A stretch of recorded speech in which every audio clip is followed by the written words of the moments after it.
ሰላም ሁላችሁም እንዴት ናችሁ? በዛሬው ገለጻችን ላይ በጣም አስገራሚ ወደሆነ ርዕስ ነው የምንገባው። ይኸውም የኢትዮጵያና የአፍሪካ ቀንድ ጂኦግራፊ ነው። ግን ወደዛ ከመግባታችን በፊት እስኪ አንድ መሠረታዊ ጥያቄ እንጠይቅ። በዙሪያችን ያለውን ዓለም፣ ይህችን የምንኖርባትን ውስብስብ ፕላኔት እንዴት ነው የምንረዳው? እንዴት ነው ትርጉም የምንሰጠው? መልሱ በአንድ ቃል ጂኦግራፊ ነው። አዎ ጂኦግራፊ። ጂኦግራፊ ማለት ዓለምን የምንመረምርበትና የምንረዳበት ትልቁ የመሳሪያ ሳጥናችን ነው ማለት እንችላለን። እንግዲህ ጂኦግራፊን ስናስብ ብዙዋችን አእምሮአችን ውስጥ የሚመጣው የሀገራትን ስም እና ዋና ከተማዎችን በቃላችን መሸመደድ ሊሆን ይችላል። ግን ከዛ በጣም የጠለቀ ነው። ጂኦግራፊ ሳይንስ ነው። ዓለማችን እንዴት እንደተገለባች፣ እንዴት እንደምትሰራ እንድንረዳ የሚያስችለን ሳይንሳዊ መንገድ ነው። ይህንን መደበኛ ትርጉም ስናየው ትንሽ ከበድ ይላል አይደል? ግን በቀላሉ ስናስቀምጠው ጂኦግራፊ ስለ ግንኙነቶች ነው የሚያጠናው። እስኪ ያስቡት፣ ተራሮችና ወንዞች፣ ከተሞችና መንገዶች፣ የሰዎች ባህል፣ እነዚህ ሁሉ ነገሮች በምድር ላይ የት፣ እንዴት እና ለምን እንደተቀመጡ፣ እርስ በርሳቸው እንዴት እንደሚገናኙ እና ከጊዜ ወደ ጊዜ እንዴት እንደሚለዋወጡ የሚያጠና ሳይንስ ነው። እሺ፣ ታዲያ የጂኦግራፊ ባለሙያዎች ይህን ሁሉ ውስብስብ ነገር እንዴት ነው የሚያጠኑት? ሚስጥሩ 5 ቁልፍ ጭብጦች ወይም የመሳሪያ ሳጥናቸው ውስጥ ያሉ 5 ዋና ዋና መሳሪያዎች ናቸው። እስኪ አሁን እነዚህን መሳሪያዎች አንድ ባንድ እንያቸው። እነዚህ ናቸው እንግዲህ 5ቱ የጂኦግራፊ ምሰሶዎች። የመጀመሪያው መገኛ ነው። አንድ ነገር የት ነው ያለው? ሁለተኛው ቦታ ምን ይመስላል? ሦስተኛው የሰውና አካባቢ ግንኙነት፣ እኛና አካባቢያችን እንዴት ነው የምንገናኘው?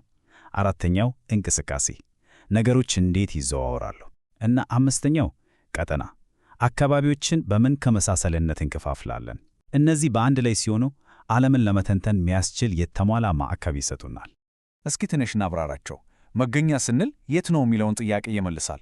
ሁለት አይነት ነው፣ ፍጹማዊ በቁጥር የሚገለጽ እና አንጻራዊ በዙሪያው ካሉ ነገሮች አንጻር። ቦታ ደግሞ ምን ይመስላል የሚለው ነው። አካላዊ ገጽታው፣ የሰዎቹ ባህል፣ ልዩ የሚያደርገው ምንድን ነው? የሰውና አካባቢ ግንኙነት ደግሞ እኛ በአካባቢያችን ላይ፣ አካባቢያችን ደግሞ በእኛ ላይ ያለውን ተጽዕኖ ይመረምራል። እንቅስቃሴ ስንል ደግሞ ሰዎች፣ ዕቃዎች፣ ሌላው ቀርቶ ሐሳቦች እንዴት ከአንድ ቦታ ወደ ሌላ እንደሚጓዙ ያሳያል። በመጨረሻም ቀጠና፣ ተመሳሳይ ባህሪ ያላቸውን ቦታዎች አንድ ላይ ሰብስበን የምናጠናበት መንገድ ነው።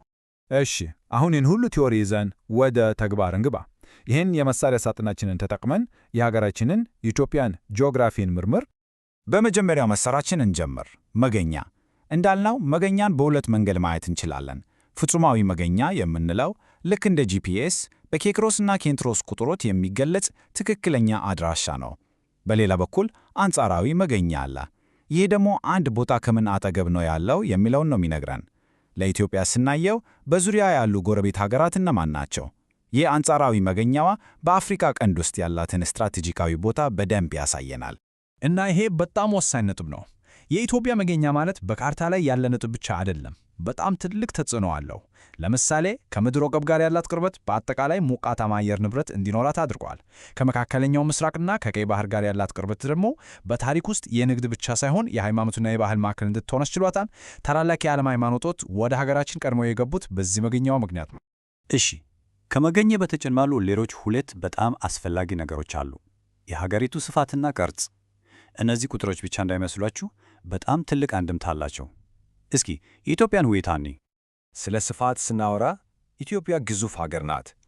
በቁጥር ስናስቀምጠው ከ1.1 ሚሊዮን ካሬ ኪሎ ሜትር በላይ። ይህ ማለት በአፍሪካ 8ኛ በዓለም ደግሞ 25ኛ ትልቋ ሀገር ናት ማለት ነው። እስኪ አስቡት፣ ይሄ በጣም ሰፊ መሬት ነው።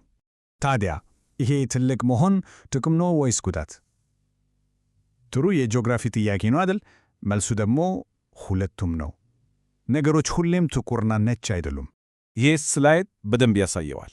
በአንድ በኩል ሰፊ መሬት መኖር ማለት የተለያየ አግሮ ኢኮሎጂ፣ የተለያየ የአየር ንብረት፣ ብዙ አይነት የተፈጥሮ ሀብትና የተለያዩ ባህሎች እንዲኖሩ ያደርጋል። ይህ ትልቅ ጥቅም ነው።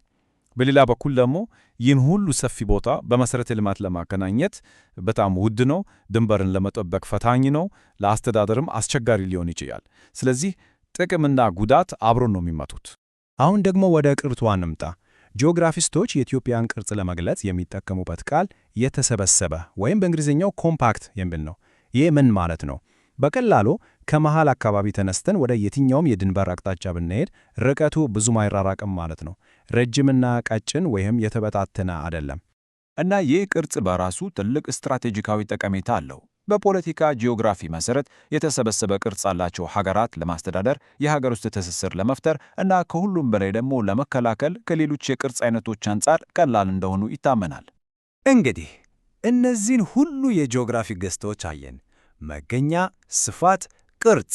ግን ይሄን ሁሉ መረጃ በአንድ ላይ አይተን ለመረዳት የሚያስችለን ዋናው መሳሪያ ምንድን ነው?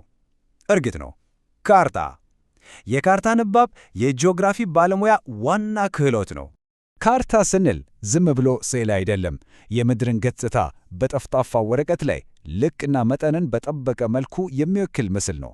የካርታ ትልቁ ኃይል መሬት ላይ ቆመን ልናያቸው የማንችላቸውን ግንኙነቶችና ስሪቶች በምስል ማሳየቱ ነው። ውስጥ ስም መረጃን ወደ ቀላል እና ግልጽ ታሪክ ይቀይርልናል።